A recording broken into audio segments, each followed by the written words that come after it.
But what about them? What was their fruits? What was behind their whole scene? What are some of the things that a lot of people don't know about them? Well, it was because of the Beatles, you could say, that we see yoga centres and meditation centres on every corner of Western streets in Western countries like America, Australia.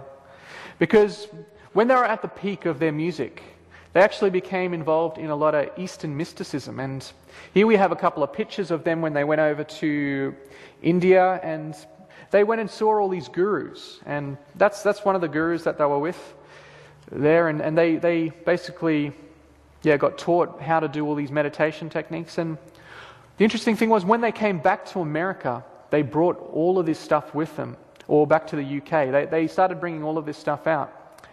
And because the Beatles were into it, and they had so many fans, so was all the world. If the Beatles started getting involved in meditation, you had hundreds of thousands of people all through the Western culture getting involved in meditation. So that was one of the big things that the Beatles did. They brought in this whole Eastern mysticism into our culture. But was this purely just a mistake? Or was there something more sinister behind it? Let's have a look at one of the Beatles' album covers. This was their Sgt. Pepper album cover. And it looks like a pretty nice and colourful thing, doesn't it? But is there anything that they've tried to hide in here, just to maybe show who their true allegiance was to? Well, let's have a look at just a few examples. In the back there we have a picture of a lot of people, a lot of different faces. And there's a few characters in there that you just think, hang on a sec, what are these people doing in here? Why did they put these people in here? Are they trying to tell us something more that we don't realise?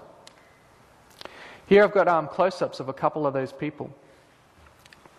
One of them, this lady here, and the name of hers just slipped my mind, but I'll tell you the story behind her. She was a famous actor of her day, and she was actually the girlfriend of Anton LaVey. And if you know who Anton LaVey was, he was basically the guy who started up and founded the Church of Satan. So I wonder, maybe she was just in there because she was just a famous actor. Now there's another interesting character in here as well. This little bald man in the top corner here. His name was Aleister Crowley. He was actually one of the leading occultists, you could say, of the 19th century. And I won't get too much into it now, but he was the one that actually started a lot to do with the music industry, and all of society as we can see today is basically the result of what he started. So we're going to have a very in-depth look at him later, because he plays a very important role in everything that was to happen. But the other interesting thing is, even in the bottom corner here, there's this little woman in red. And doesn't Revelation speak about a woman in red? Could they be subtly trying to hide something prophetically in here? And if you take a real close look, it's even interesting that she holds a little cup in her hands. What were the Beatles trying to say in this album cover? By placing all these occultists and just little subtle things like that. Did they have another master? Well, we'll just take it as simply as this. John Lennon goes on to quote, "I sold my soul to the devil." So now we have two cases where artists have actually proclaimed that. Coincidence or not? I'll leave it up to your speculation. What about some other artists? Now, there are many artists, so I'll briefly just run through a couple of these just so you can just get an idea. Jim Morrison said, "In that year, there was an intense visitation of energy." And here he's talking about just before he made it into the industry. "In this year, there was an intense visitation of energy. I left school, I went down to the beach to live. I slept on a roof. I met the spirit of music. An appearance of the devil on a Venice canal. Running, I saw Satan." Another coincidence? Jimi Hendrix says, things like witchcraft, which is a form of exploration and imagination, have been banned by the establishment and called evil. It's because people are frightened to find out the full power of the mind. Now, is it starting to become chance that all these artists are involved into a lot of these supernatural things? Or is there something more behind all this? Ozzy Osbourne says, I don't know if I'm a medium for some outside source. Whatever it is, frankly, I hope it's not what I think. Satan. Is Ozzy Osbourne controlled by another spirit? I ask you that.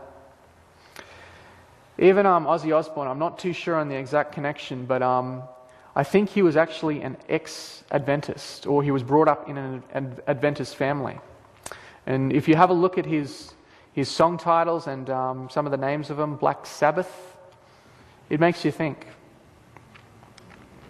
And here's a quick list of just some of the artists. Meatloaf admits to being possessed. George Harrison was into New Age mysticism. Alice Cooper received his name from a spirit he contacted at a seance. Duran Duran, followers of the Church of Satan.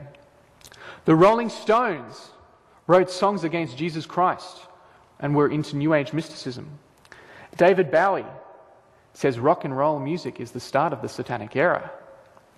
Iron Maiden, keen supporters of Aleister Crowley's mystic books.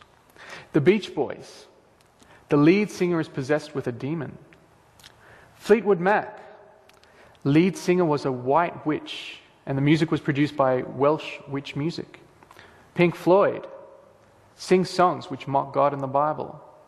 Queen writes songs about Satan, their Lord. Liam Gallagher claims to be possessed with the spirit of John Lennon. So you're starting to see now that this is not just a coincidence, that there's something more to this, that there is some other power at work behind this music and where it actually came from. Now, all these artists, they were the ones who pushed this music industry forward.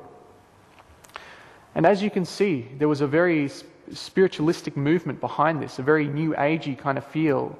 A lot of these artists were saying that they were possessed by demons or entities, witches, they were involved in black magic, and all these kind of things.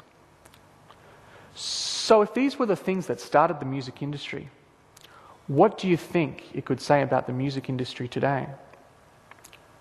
Could we find similar things even in this age, this day and age? Well, that's things we need to have a look at as well, because as you can see, music plays such an important role upon our youth these days. Everyone's into it, everyone's listening to it. So if there's something sinister behind music and all of our youth are controlled by it, we need to understand what that is. Because I believe that very soon in the near future, that music is going to play a powerful role in bringing people to either eternal life or eternal death. So we need to take an in-depth look into what our modern music industry is teaching to our children.